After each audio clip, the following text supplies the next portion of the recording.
Hello everyone, welcome back to my YouTube channel. So this is the part second of ascites. So जैसे part first के अंदर हमने definition के बारे में पढ़ा था, ईटियोलॉजी के बारे में पढ़ा था, क्या क्या कॉजेस हो सकते हैं ascites के। हमने पैथोफिजियोलॉजी के बारे में डिस्कस किया था कि पैथोफिजियोलॉजी क्या होता है। इसके अंदर portal hypertension, hypoalbuminemia, sodium water retention, increase capillary permeability और ऑब्स्ट्रक्शन ऑफ लिम्फेटिक ड्रेनेज की हमने बात की थी। फिर हमने क्लिनिकल फीचर्स एक्सप्लेन किए थे, क्या क्या क्लिनिकल फीचर्स हो सकते हैं पेशेंट के अंदर। अब हम इस वाले लेक्चर के अंदर हम इन्वेस्टिगेशन मैनेजमेंट वगैरह की बात हम करेंगे।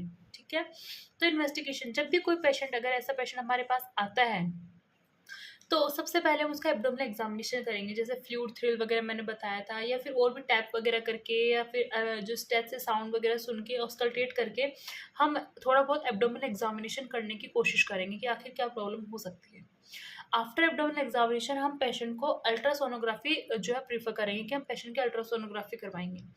अल्ट्रासोनोग्राफी जो है उसके अंदर हमें पता चल जाएगा कि हाँ, क्या मतलब कंडीशन है, जो फ्लूइड वगैरह है वो उसके अंदर आ जाएगा कि ये कंडीशन है, तो हमें ultrasonography is best for ascites. उसके बाद में एक और चीज़ होती है, दैट इज पैरासेंटेसिस। पैरासेंटेसिस क्या होती है, हम एक इंजेक्शन जो होता है उस इंजेक्शन के थ्रू हम अंदर जो एसाइटिक फ्लूइड है उसको हम बाहर की तरफ जो है उस इंजेक्शन के अंदर भरते हैं, और फिर एसाइटिक जो फ्लूइड होता है उसके हम क्या करते हैं, उसके हम जांच करवाएंगे। उसके अंदर आपको क्या क्या देखने को मिलेगा, उससे हम आगे हमारी फर्दर जो है इन्वेस्टिगेशन होती है। जैसे कि सबसे पहले तो जैसे हमने इंजेक्शन में उस फ्लूइड को भरा, पैरासेंटेसिस एक टेक्निक होती है जिसमें क्या होता है, पर इंजेक्शन से फ्लूइड जो है अंदर उसको बाहर की तरफ लेते हैं। अब वो जो फ्लूइड हमने लिया उसकी अपीयरेंस देखेंगे कि आखिर उसकी अपीयरेंस कैसी है।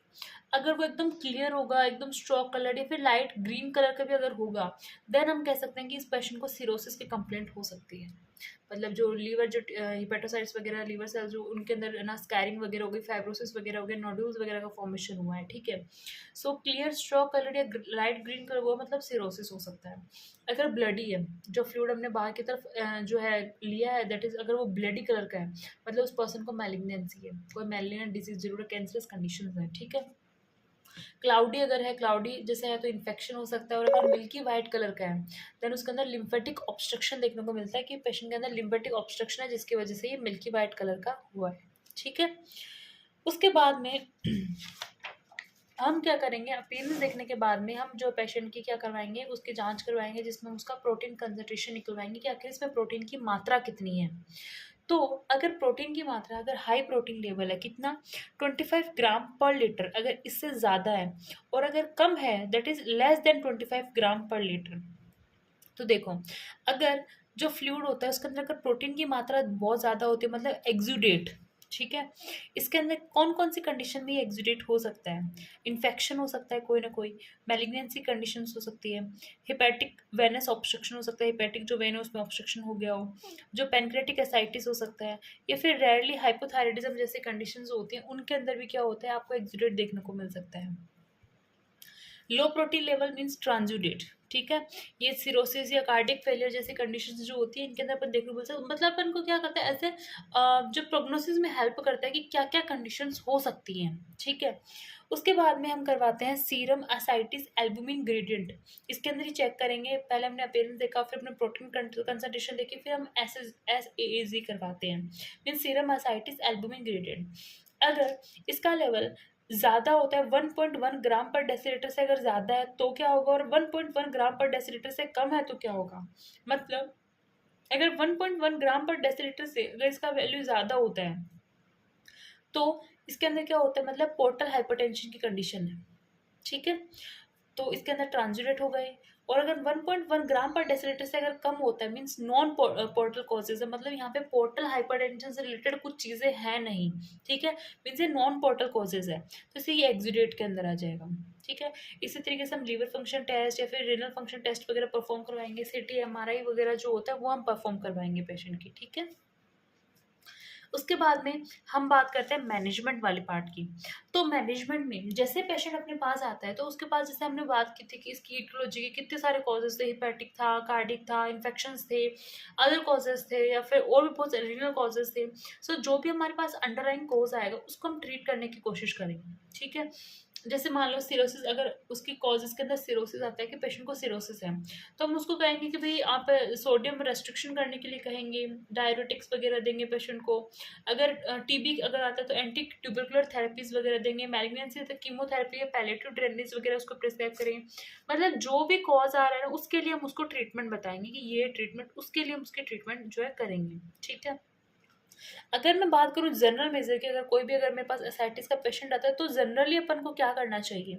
अल्कोहल तो हमको एकदम बंद करनी है उस पेशेंट की, कि शराब का तो आपको बिल्कुल सेवन नहीं करना। उसके साथ साल्ट रेस्ट्रिक्शन करेंगे, सोडियम की, क्योंकि देखो वैसे ही साल्ट और जो वाटर है उसका रिटेंशन हो रहा है, आरएस और एडीएस सिस्टम एक्टिव है, और आप ऊपर से उसको और साल्ट दिए जा रहे हैं, और साल्ट दिए जा रहे हैं, मतलब और वाटर का रिटेंशन होता है उसके थ्रू, ठीक है? तो क्या होता है, हम उसके साल्ट के रेस्ट्रिक्शन को एकदम बंद करेंगे। अगर देंगे भी तो 2 ग्राम जो सोडियम पर डे से भी कम-कम ही देंगे उसको, ठीक है? और अगर वो हाइपोनेट्रेमिक है देन फ्लूइड का रेस्ट्रिक्शन भी हम करेंगे। अल्कोहल तो अवॉइड करनी ही है। उसके साथ हम डाययूरेटिक्स देंगे। डाययूरेटिक्स के अंदर जैसे स्पायरोनैलेक्टोन होता है। ये स्पायरोनैलेक्टोन जो एक डाययूरेटिक होता है, मतलब जो बॉडी से फ्लूइड को बाहर निकालने की कोशिश करेगा थ्रू द यूरिन। सो इसको 100 टू 400 mg पर डे जो है इसके जो हम रखते हैं इसको स्पायरोनैलेक्टोन को। और उसके साथ-साथ अगर if required, not compulsory, if required then हम इसके साथ-साथ फ्यूरोसेमाइड जो होता है उसको भी हम ऐड करते हैं 40 टू 160 mg पर डे, ठीक है? उसके साथ हम पेशेंट के वेट का मॉनिटर करते रहेंगे, बार-बार उसके इलेक्ट्रोलाइट लेवल जो है बॉडी में उसको मॉनिटर करते रहेंगे। उसके साथ हम जो रीनल फंक्शंस है पेशेंट के, कितनी बार पेशाब जा रहा है, क्या कर रहा है, कितना वॉल्यूम पास कर रहा है, तो ये सब चीज़ें भी हम पेशेंट के मॉनिटर करते रहेंगे। उसके साथ large volume paracentesis with intravenous albumin mean हम पैरासेंटेसिस जो है परफॉर्म करवाएंगे। मतलब अगर बहुत ज़्यादा अगर जो है पेट के अंदर या फिर पेट्रोल कैविटी में अगर बहुत ज़्यादा फ्लूइड फील हो गया, पेशेंट बहुत ज़्यादा डिस्कम्फर्ट फील कर रहा है, तो वो फ्लूइड जो होते हैं उसको पैरासेंटेसिस टेक्निक के थ्रू बॉडी से बाहर निकालने की कोशिश करेंगे। बट उसके साथ हम उसकी बॉडी के अंदर इंट्रावेनस, मतलब इंट्रावेनस हम उसको एल्बुमिन देंगे, ताकि ये जो चीज़ें हैं, ये जो हाइड्रेशन वगैरह, ये सब चीज़ें मेंटेन रहे, मतलब कि बॉडी के अंदर आगे फर्दर कोई कॉम्प्लिकेशन ना डेवलप हो। तो उसको साथ साथ में एल्बुमिन तो उसकी बॉडी में हम देंगे, और साथ में हम उसका तभी हम उसको पैरासिम्पथेसिस वगैरह परफॉर्म करवाएंगे, ठीक है? So large volume paracentesis with intravenous albumin. उसके साथ पेरिटोनियो वेनस शंट होता है, और transjugular intrahepatic portosystemic stent shunt, जिसे हम टिप्स भी कहते हैं। या फिर लास्ट केसेस के अंदर लीवर जो है ट्रांसप्लांटेशन की कंडीशन जो वो देखी जाती है कि अगर उम्र कम है पेशेंट की और उसको जो है कंडीशन जो है ये मेडिकल ट्रीटमेंट के थ्रू अगर वो पेशेंट नहीं रिकवर हो पा रहा, देन एट लास्ट हम लीवर ट्रांसप्लांट जैसे कंडीशन जो होती है वो जो ट्रीटमेंट है वो हम पेशेंट को लिए परफॉर्म करते हैं।